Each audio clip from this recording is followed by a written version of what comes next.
Vous savez, je n'aurais jamais pensé que ma vie prendrait une tournure aussi étrange.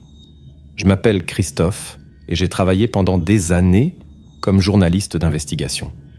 Ma spécialité a toujours été de découvrir des histoires cachées, de plonger dans des mystères que personne n'osait toucher.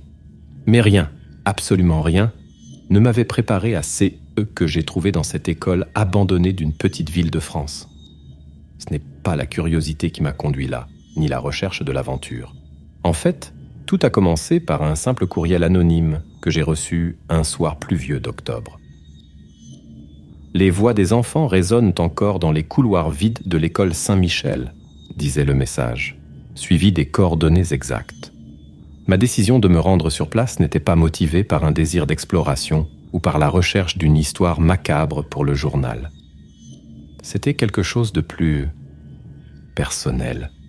Il y a des années, j'ai perdu mon jeune frère, Lucas, dans des circonstances mystérieuses. Il a disparu sans laisser de traces. Et, malgré toutes les recherches et les enquêtes, nous n'avons jamais su ce qui lui était réellement arrivé. Le courriel anonyme mentionnait des enfants disparus et quelque chose s'est enflammé en moi. Un espoir fou peut-être. De trouver un indice sur ce qui est arrivé à Lucas. Par une soirée d'automne particulièrement froide, je me suis donc rendu à l'endroit indiqué, le cœur lourd mais plein d'espoir. L'école Saint-Michel se dressait devant moi, imposante et silencieuse, comme un monolithe d'un passé oublié. Les grilles étaient rouillées, les fenêtres cassées, et un sentiment d'abandon flottait dans l'air. Mais ce n'était pas tout. Il y avait autre chose, quelque chose de presque tangible, une lourdeur dans l'atmosphère, une sorte de pression sur l'âme qui me faisait hésiter. Les bruits de la nuit semblaient absorbés par l'obscurité du lieu, ne laissant qu'un silence oppressant. J'ai saisi mon appareil photo et mon enregistreur, mes seuls compagnons dans cette enquête solitaire, et j'ai pris une grande inspiration avant de franchir les portes. Qu'allais-je trouver à l'intérieur ? Y aurait-il du vrai dans les rapports anonymes sur les cris des enfants ? Plus que tout, j'avais besoin de savoir si, d'une manière ou d'une autre, l'histoire de ce lieu pouvait être liée à la disparition de mon frère. J'étais sur le point d'entrer non seulement dans une école abandonnée, mais aussi dans un chapitre sombre qui changerait ma vie à jamais. Les couloirs sombres de l'école Saint-Michel m'ont englouti dès que j'y ai mis les pieds. Chaque pas résonnait comme une annonce de ma présence à qui voulait bien l'entendre. Je savais que j'étais seul, mais un sentiment tenace me disait que des yeux invisibles m'observaient, cachés dans l'ombre. En marchant, j'ai remarqué quelque chose de particulier, un dessin sur le mur, manifestement fait par un enfant. C'était une maison sous un ciel plein d'étoiles, mais le plus troublant était l'expression du soleil, qui semblait alterner entre un sourire et une grimace de douleur lorsque je détournais le regard. C'était comme si le dessin était vivant, réagissant à ma présence. Poussé par un mélange de peur et de détermination, je suivis le bruit étouffé des rires et des ballons qui rebondissaient dans le gymnase désaffecté. L'endroit était rempli d'une froideur surnaturelle qui ne ressemblait à aucun vent d'automne. Une froideur qui semblait émaner de l'intérieur, pénétrant les os. Là, je suis tombé sur une porte, lourde et ancienne, ornée de profondes rayures à l'intérieur, comme si quelqu'un avait désespérément tenté de s'échapper de cet espace confiné. L'air est devenu lourd, difficile à respirer, et chaque cellule de mon corps me criait de sortir de là. Mais je devais continuer, je devais en savoir plus. La recherche m'a ensuite conduite dans les salles de classe, où j'ai trouvé des journaux intimes et des cahiers poussiéreux éparpillés sur les bureaux. Il s'agissait de récits d'élèves sur des journées ordinaires transformés en textes bizarres, décrivant des événements qui défiaient la logique. Des ombres murmurant des noms, des rires désincarnés, des pas qui suivaient les élèves lorsqu'ils étaient seuls. Chaque page que je tournais me faisait douter de la réalité de l'endroit. Chaque histoire m'attirait plus profondément dans le mystère. C'est alors qu'une ombre passa rapidement au-dessus de moi, accompagnée d'un souffle glacé, laissant dans l'air une odeur nauséabonde qui ne pouvait être décrite que comme de la mort. Pendant un instant, je me suis retrouvé figé, la peur paralysant tous les muscles de mon corps. Mais ce n'était pas seulement de la peur. C'était la prise de conscience que l'école Saint-Michel renfermait des secrets bien plus sombres que je n'aurais pu l'imaginer. Des secrets qui étaient peut-être liés au destin de mon frère Lucas. Je devais continuer, je devais comprendre ce qui s'était passé là-bas, même si chaque instant me rapprochait des ténèbres qui habitaient ces couloirs. Alors que j'explorais plus profondément l'école abandonnée, mes pas me conduisirent dans une descente étroite et sinistre vers le sous-sol. L'air y était différent, chargé d'une odeur de renfermé qui se mêlait à l'odeur féreuse, de ceux qui ne pouvaient être que du vieux sang. C'est au sous-sol que j'ai découvert un vieux laboratoire, avec ses murs écaillés, ses tables couvertes de poussière et ses instruments étranges, dont certains étaient encore tachés d'un résidu sombre que je ne voulais pas identifier. Dans un coin, de petits restes, trop petits pour être ceux d'animaux, étaient éparpillés comme s'ils avaient été jetés sans plus de valeur. La panique s'installe dans ma poitrine, un battement constant qui résonne dans le silence de la cave. Sur les étagères, j'ai trouvé des dossiers, les journaux d'un professeur peut-être, ou d'un fou. Ils décrivaient des expériences menées avec une froideur scientifique, mais les sujets étaient des enfants. Des tests de douleur, de peur, de résistance, tous écrits avec une méticulosité qui m'a retourné l'estomac. Il était clair maintenant que ces échos de souffrance qui imprégnaient l'école avaient une source, et elle était plus terrible que je n'aurais pu l'imaginer. En essayant de digérer l'horreur, je me suis rendu compte que les chuchotements et les tractions n'étaient pas seulement des échos du passé, mais des menaces bien présentes. L'air autour de moi est devenu plus lourd, comme si les ténèbres elles-mêmes essayaient de m'étouffer. À chacun de mes pas, j'avais l'impression d'être observé, suivi par quelque chose qui ne voulait pas que je découvre ses secrets les plus sombres. Dans ma quête effrénée de réponses, je suis tombé sur une pièce cachée derrière une fausse bibliothèque. À l'intérieur, il y avait des signes évidents de rituels occultes, des cercles de protection usés sur le sol, des bougies consumées et, au centre, un autel de fortune avec des symboles qui me glaçaient le sang dans les veines. Les murs étaient couverts de dessins d'enfants, tous plus inquiétants les uns que les autres, entourant des photographies d'enfants, certaines avec les yeux barrés de noir. C'était comme si les âmes de C.S. Petit étaient piégées là, criant pour être libérées. À ce moment-là, une vérité terrifiante s'est révélée.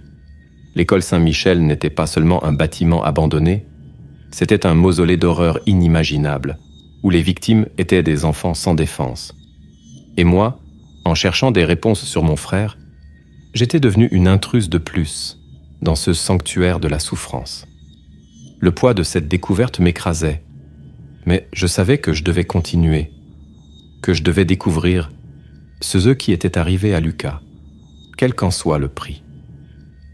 La révélation des horreurs contenues dans le sous-sol de l'école Saint-Michel m'a laissé un sentiment de désolation, mais aussi de détermination. Je devais découvrir la vérité, non seulement pour moi, mais aussi pour toutes ces âmes perdues qui réclamaient justice. C'est alors qu'une silhouette pâle, une fille aux yeux vides et au sourire inquiétant, est apparue devant moi.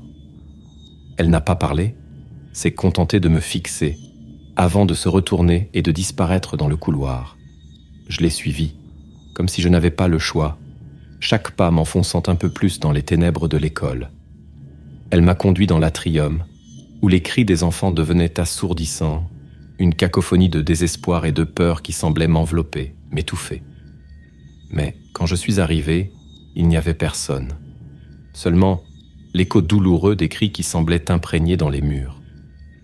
À ce stade, mes jambes tremblaient, non seulement de peur, mais aussi de froid. L'air était plus froid que jamais, comme si la température baissait à chaque pas que je faisais à l'intérieur de cet endroit maudit. j'ai commencé à avoir des visions, non des hallucinations, si vivantes que je me suis demandé si elles étaient devenues réalité. J'ai vu les écoliers, pâles et tristes, leurs yeux implorant de l'aide, de la délivrance, alors qu'ils étaient entraînés dans l'obscurité par des mains invisibles. J'ai crié, j'ai essayé de les atteindre, mais mes mains les ont traversés comme de la brume. Ce n'étaient que des ombres du passé, des échos de douleur et de souffrance qui ne pouvaient être consolés. Alors que le désespoir s'emparait de moi, une soudaine explosion d'électricité illumina l'école, projetant des ombres sinistres sur les murs. Les ombres semblaient bouger, danser, formant des silhouettes humaines se tordant dans l'agonie. J'étais prisonnière d'un cauchemar, chaque ombre me rappelant les horreurs auxquelles ces enfants avaient été confrontés. Et moi, impuissant, je ne pouvais que regarder la caméra et l'enregistreur dans mes mains oubliées, la réalité autour de moi s'évanouir, remplacée par une terreur que je n'aurais jamais pu imaginer. À chaque instant, l'école semblait se refermer autour de moi, les murs respirant une vie sinistre qui leur était propre. J'ai essayé de courir, de trouver une issue, n'importe quoi qui m'éloignerait de cet endroit maudit, mais l'école ne me laissait pas partir. Chaque couloir ramenait à l'atrium, chaque porte se refermait avant que je ne puisse l'atteindre. Il était clair maintenant que Saint-Michel n'était pas seulement la scène des horreurs passées. C'était une entité vivante, se nourrissant de la souffrance et du désespoir de ceux qui osaient pénétrer dans ces domaines. Et moi, dans ma quête de réponse, j'étais devenu un autre prisonnier entre ces murs lugubres. Dans ma tentative désespérée de m'échapper de l'école, je me suis rendu compte d'une chose étrange. Bien que toutes les portes semblaient bloquées et que les couloirs tournaient en rond, il y avait une pièce que je n'avais pas encore explorée. C'était un petit endroit, presque caché, comme s'il s'agissait d'un secret bien gardé. À l'intérieur, j'ai trouvé les initiales de chaque enfant qui, d'après les registres du sous-sol, avait été soumis aux expériences macabres du professeur. Chaque initiale était gravée sur le mur, accompagnée d'une petite lumière, comme s'il s'agissait de bougies brûlant en leur mémoire. Curieusement, lorsque je m'approchais, les lumières commencèrent à s'éteindre une à une, comme si ma présence avait éteint la dernière flamme de leur existence. C'est à ce moment-là que la réalité autour de moi a commencé à se déformer encore plus. Les murs semblaient animés d'une vie propre et le sol sous mes pieds tremblait. Des visions horribles de la mort des enfants commencèrent à apparaître devant moi, toutes plus terribles les unes que les autres. Elles étaient si vivantes, si réelles, que je commençais à douter de ma propre santé mentale. Tout cela se passait-il vraiment ? Ou m'étais-je perdu dans mon propre esprit, incapable de distinguer la réalité de l'hallucination ? Dans ce maelstrom d'horreur et de confusion, une fenêtre brisée devint mon seul espoir d'évasion. Dans un effort désespéré, je me jetai contre elle, ignorant la douleur aiguë qui me traversa le corps sous l'impact. Cependant, lorsque j'ai vérifié les blessures de mes mains, j'ai réalisé quelque chose qui m'a glacé le sang. Elle ne saignait pas. Aucune goutte de sang ne maculait ma peau ou le sol sous mes pieds.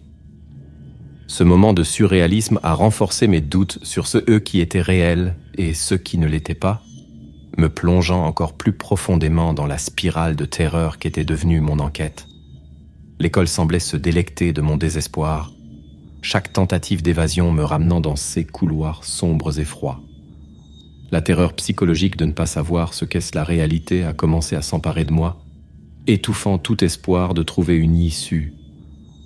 J'étais pris au piège dans un labyrinthe de peur, chaque coin révélant une nouvelle horreur qui remettait en question ma compréhension et testait les limites de ma santé mentale. C'est alors que quelque chose a changé. Une énergie différente a commencé à se manifester. Quelque chose qui ne provenait pas du mal imprégné dans les murs de l'école, mais de quelque chose de plus pur. Peut-être même d'une source d'espoir. les lumières qui s'étaient éteintes à mon contact se sont remises à clignoter, comme si les âmes des enfants essayaient de communiquer, de me guider. Ce petit changement a suffi à raviver en moi une étincelle de détermination. Il y avait peut-être un moyen de mettre un terme à tout cela, de libérer les âmes prisonnières et par la même occasion de trouver ce que j'étais venu chercher. Il me fallait juste aller de l'avant, affronter ce qui m'attendait dans l'ombre. Guidé par un mélange d'espoir et de désespoir, j'ai suivi les lumières clignotantes comme s'il s'agissait de petites étoiles qui tentaient de me guider dans l'obscurité. Chaque pas semblait me conduire plus profondément au cœur de l'école, où les échos du passé et les ombres du présent s'entremêlaient dans une danse macabre. C'est alors que je découvris un vieux projecteur, poussiéreux et oublié dans l'une des salles. À ma grande surprise, il s'est mis à bourdonner dès que je m'en suis approché, projetant des images déformées sur les murs. Il s'agissait de scènes d'écoliers, certains jouant, d'autres dans des moments de pure terreur. Les images alternaient rapidement, mais chacune d'entre elles laissait une marque dans mon âme, un rappel de la douleur que ces innocences avaient subie. Les cris, autrefois distants et résonnants dans les couloirs vides, augmentaient en volume et en intensité, comme si une tempête se préparait à l'intérieur même de l'école. C'étaient des cris de douleur, de peur et de désespoir, si réels que je me suis bouché les oreilles dans une vaine tentative de les bloquer. Mais il n'y avait pas d'échappatoire. L'école était animée par la souffrance des enfants et j'étais piégé en son centre, témoin d'une horreur qui transcendait le temps. Au milieu de ce chaos, une force invisible commença à m'entraîner vers le sous-sol, épicentre du mal qui imprégnait l'école. J'ai lutté de toutes mes forces, mais c'était comme si des bras faits d'ombre me tiraient, déterminés à me montrer quelque chose que je ne voulais pas voir. Lorsque j'ai finalement atteint le sous-sol, l'air était saturé d'une énergie maléfique, et c'est là que je l'ai vu, l'esprit du professeur, la source de toutes les souffrances, dont les yeux brillaient d'une lumière malveillante. Il était là, aussi réel que tout ce que j'avais vécu jusqu'à présent, et son sourire était d'une pure malveillance. Il a parlé, et sa voix était comme le bruit des chaînes dans le silence de la nuit. Il m'a dit que j'avais été choisi, non par hasard, mais pour témoigner de son œuvre, un héritage de douleur et de souffrance qu'il refusait de laisser mourir. Je n'étais pas seulement là pour découvrir la vérité sur le passé, mais pour en faire partie, pour être un lien permanent entre les vivants et les morts. La révélation m'a frappé avec la force d'un coup physique, me faisant tomber sur le sol froid du sous-sol. J'étais pris au piège d'un cauchemar dont on ne pouvait se réveiller, une réalité où le mal avait un nom et un visage, et où il voulait faire de moi son porte-parole. La révélation du professeur fantôme me laissa paralysé, mais la vue d'une jeune fille pâle et souriante, la même qui m'avait guidé auparavant, me ramena à la réalité. Elle est réapparue, cette fois en me tendant la main comme si elle voulait me conduire quelque part. Je l'ai suivie, non pas parce que je le voulais, mais parce que quelque chose en moi sentait que c'était la seule façon d'avancer. Elle me conduisit à travers le labyrinthe de couloirs, jusqu'à ses yeux que nous atteignions à nouveau l'atrium. Les ombres dansaient plus frénétiquement sur les murs, comme si une tempête était sur le point d'éclater. Au centre de l'atrium, le sol se mit à trembler et les murs à saigner, un phénomène surnaturel défiant toute logique. L'air s'est saturé d'un épais brouillard, rendant la vue et la respiration difficiles. J'entendais les chaînes traîner, les chuchotements se transformaient en cris de plus en plus forts, comme si l'enfer s'était ouvert là. Les ombres formaient des silhouettes humaines, des enfants qui se tordaient de douleur et d'agonie, chacun criant à l'aide, à la libération de cette prison éternelle. Au milieu de cette tempête, je suis tombé sur quelque chose au sol, une ancienne amulette, couverte de symboles que je n'ai pas reconnus. Lorsque je l'ai touchée, un sentiment de calme m'a envahi, contrastant fortement avec le chaos qui m'entourait. L'amulette semblait être une source de lumière au milieu des ténèbres, une lueur d'espoir. En la tenant fermement, j'ai senti une nouvelle détermination m'envahir. C'était comme si les âmes des enfants m'avaient donné une arme pour affronter le mal qui les emprisonnait. Armé de l'amulette, je me tournai vers le professeur, dont la présence maléfique emplissait désormais l'atrium. Il rit de ma tentative de défi, un rire qui me glaça le sang. Mais je n'étais plus seul. Les ombres des enfants commençaient à se rassembler autour de moi, formant un cercle protecteur.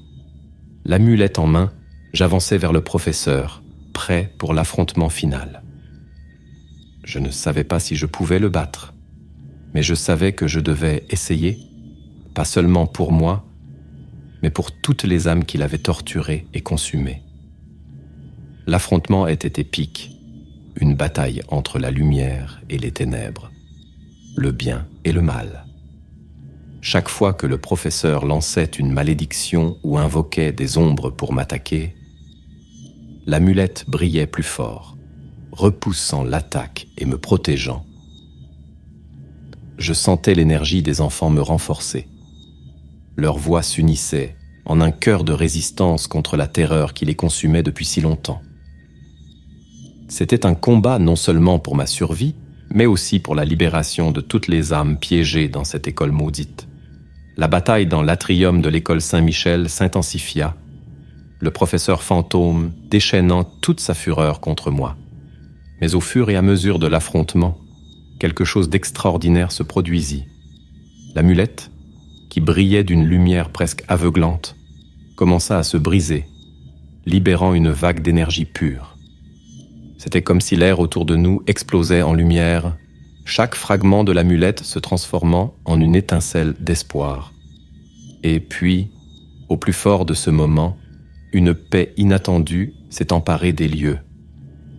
Les ombres, les voix, le mal même qui semblait imprégner chaque recoin de l'école, tout s'est dissipé dans la lumière. Dans le silence qui suivit, les silhouettes des enfants, auparavant tourmentés et tordus par la douleur, commencèrent à se transformer. Ils sont devenus des êtres de pure lumière, souriant paisiblement en se levant, se libérant des chaînes invisibles qui les liaient à l'école. Ce fut un moment d'une beauté indescriptible, une rédemption non seulement pour eux, mais peut-être aussi, d'une certaine manière, pour moi. Voir ces âmes trouver enfin la paix après tant de souffrances m'a rempli d'une profonde émotion, mélange de soulagement et de tristesse.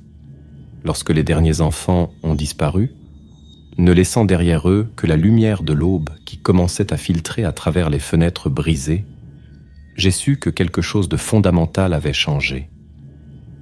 L'amulette avait été détruite, mais son pouvoir avait purifié l'école, dissipant les ténèbres qui l'habitaient. Je restais là, dans le silence qui régnait désormais dans l'atrium, essayant d'assimiler tout ce qui s'était passé. Épuisé et blessé, j'ai finalement trouvé la force de me lever et de sortir de l'école. Le soleil matinal baignait la ville d'une lumière dorée, transformant tout en quelque chose de nouveau, presque magique. L'école, qui n'était plus qu'un vieux bâtiment vide, semblait inoffensive à la lumière du jour. Mais je savais que les ombres de la nuit dernière étaient réelles, aussi réelles que les cicatrices que je porterais avec moi. En m'éloignant, je n'ai pas pu m'empêcher de regarder l'école Saint-Michel. Il n'y avait plus de cris, plus d'ombres dansantes. Il n'y avait que le silence et le souvenir de ce qui s'était passé. Ces enfants, bien que libérés, laisseront une marque éternelle sur mon âme, un rappel du prix de la vérité et de la profondeur de la souffrance humaine. J'avais cherché des réponses, peut-être même la rédemption, mais j'ai trouvé quelque chose de bien plus profond. Une bataille entre la lumière et l'obscurité, le bien et le mal, qui se déroule dans des endroits où l'on ne s'attend jamais à la trouver. Mais l'histoire ne s'est pas terminée avec la lumière de l'aube, ou les âmes des enfants qui ont trouvé la paix. Alors que je m'éloignais de l'école Saint-Michel, un sentiment de malaise m'habitait, un pressentiment que quelque chose n'allait pas. Ce sentiment s'est intensifié lorsque, au moment de franchir le portail, un murmure glacial est parvenu à mes oreilles, aussi clair que si on me le chuchotait directement à l'oreille. C'était la voix du professeur, qui promettait que la bataille entre nous n'était pas encore terminée. Le mal que je pensais avoir vaincu dans le hall de l'école restait dans l'ombre, une présence spectrale qui refusait d'être bannie si facilement. Dans les semaines qui ont suivi, j'ai essayé de reprendre une vie normale. Mais les événements de l'école Saint-Michel me hantaient. Les nuits blanches étaient fréquentes. Chaque ombre dans ma chambre semblant se mouvoir avec une intention sinistre. Une fois, je me suis réveillé d'un cauchemar, des sueurs froides couvrant ma peau, et j'ai réalisé que quelque chose avait changé dans ma chambre. Là, sur mon bureau, se trouvait l'amulette qui, j'en étais sûr, avait été détruite lors de cette nuit fatidique. Elle était intacte, comme si elle m'attendait, un rappel physique de ce que j'avais affronté et, d'une certaine manière, un avertissement que le combat contre les ténèbres était loin d'être terminé. L'amulette en main, je sentis une vague de détermination m'envahir. Si le mal me défiait encore, je l'affronterais à nouveau, autant de fois qu'il le faudrait. Je commençais à creuser plus profondément, essayant de mieux comprendre les forces auxquelles j'avais eu affaire. Je découvris de vieilles histoires oubliées sur l'école et le professeur, des légendes d'une époque où le bien et le mal se livraient une guerre éternelle, une guerre à laquelle j'avais d'une certaine manière pris part.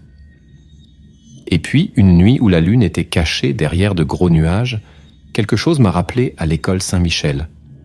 Contre toute logique, je savais que je devais y retourner, qu'il y avait là quelque chose à affronter, un dernier chapitre qui restait à écrire. Armé seulement de l'amulette, je suis retourné dans ces sombres couloirs, sentant la présence du mal m'entourer une fois de plus. Mais à présent, je n'étais plus seul. Les âmes des enfants, ceux qui avaient trouvé la paix, me murmuraient des mots d'encouragement, me guidant à travers les ténèbres.